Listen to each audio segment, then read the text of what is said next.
I've never, never, never, never, ever, ever stopped grieving for my ancestors. I have always felt like an ancestor who is never gave up, never ever forgot.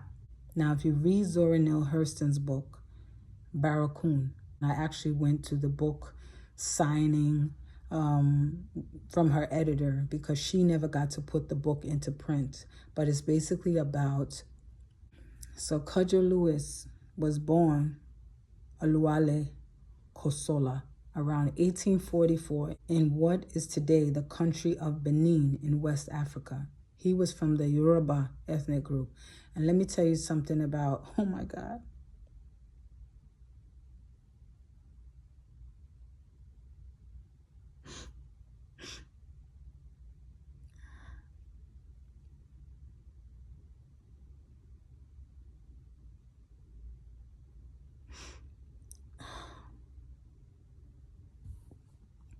I'm sorry.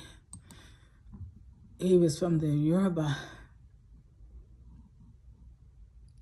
ethnic group that stretches from southwest Nigeria into Benin. He was the second child of his father, Oluwale, and his second wife, Nafand Lolu.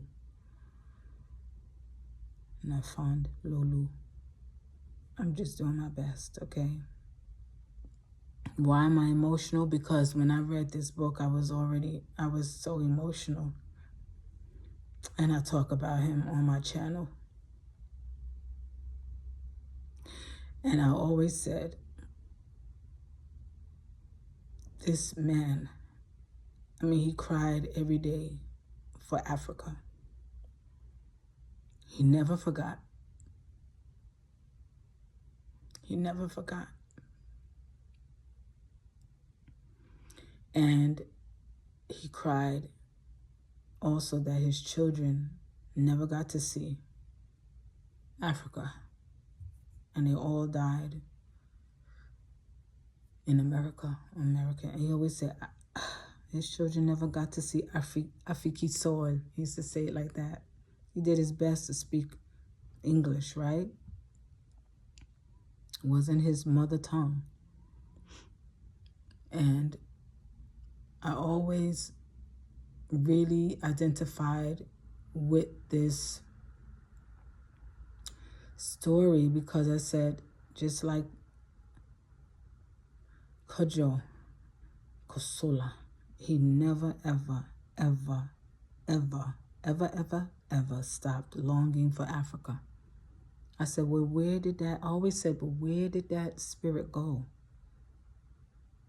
You think because his body died, his soul wasn't still longing and lingering and trying to get back home? You think the way he cried, the trauma, the atrocities he faced in America.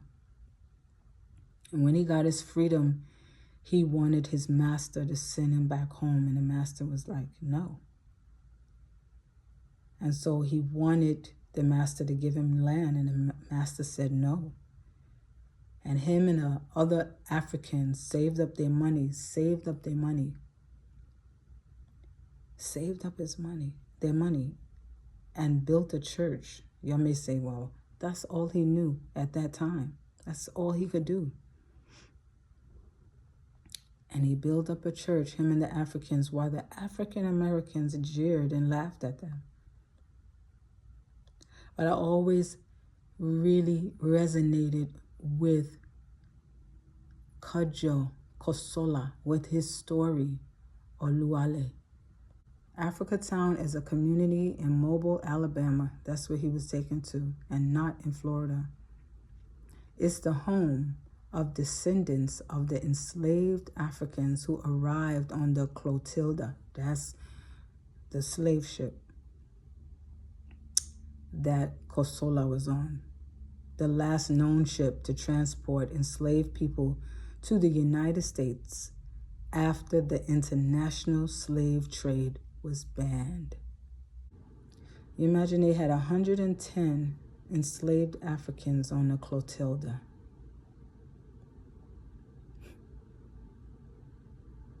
I tell you, we've gone through a lot. And these are the things that we need to be grieving about so we can heal. Let that pain out. Because think about it. Cudjo said he could not wait for someone to find him so they can go back home and tell his family where he was. He could not see the land. If he looked back, he could not see Africa. He had been tired from the pain of slavery and from losing all of his children in such cruel ways. If you read the book, Barakoon.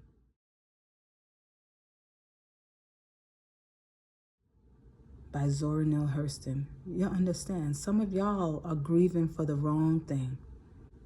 And there are things inside your soul that need healing. And that's what you've been brought here to do, to heal those places so you and your children, children's children can live the way they were designed to live. In power. Empowered. That's what came out of my spirit today. I didn't know what I was going to say, but I hope someone can receive it. Peace and love.